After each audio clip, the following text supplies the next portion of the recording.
Hello everyone. In this video, the Essential Calculus problem series, I will solve 1 over cosine x minus 1 over cosine square of x times sine x dx.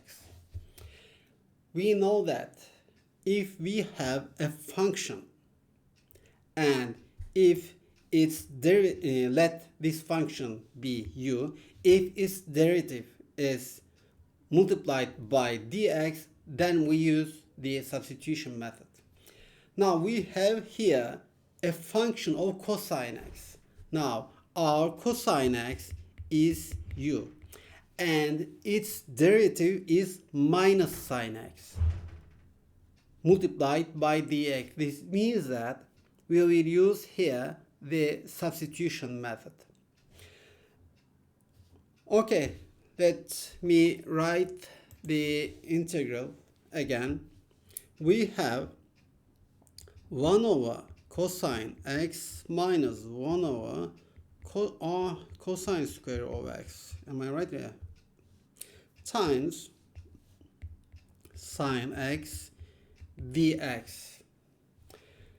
Now we will say that cosine x is equal to u and its derivative is minus sine x dx equals to du.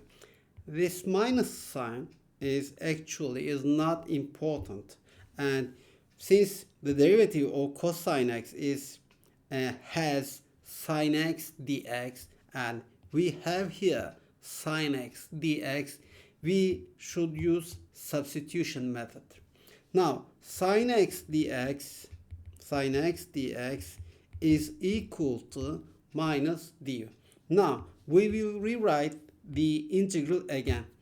Now we said that cosine x is u, then we rewrite cosine x as u and we rewrite sine x dx as du. Now the integral becomes 1 over u minus 1 over u squared times minus du. Let me write it as just du. Then this will be minus, this will be plus. Now I will split this integral into two parts, and let's first integral minus 1 over u times du, and the second is 1 over u squared times du. We know that the integral of 1 over x dx is ln absolute value of x. We will use this one in that integral.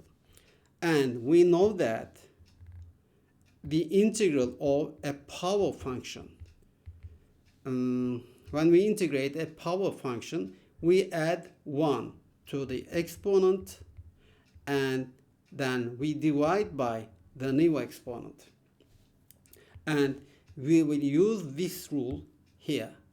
But before using this rule, we should write this 1 over u squared as a power function.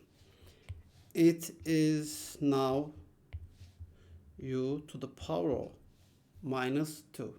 Now minus the integral of 1 over u is ln absolute value of u, and plus the integral of u to the minus 2. We add 1 to the exponent and divide by the new exponent. Minus ln absolute value of u and u to the minus 1 plus u to the minus 1 over minus 1. This is minus ln absolute value of u minus 1 over u. And since cosine x was u, this is equal to minus ln absolute value of cosine x minus 1 over cosine x, and we add a constant c. Why? Because this integral was an indefinite integral. So we add a constant see here. In the next video, I will solve this integral cosine to the power of 5x times sine cube x dx. See you in the next video.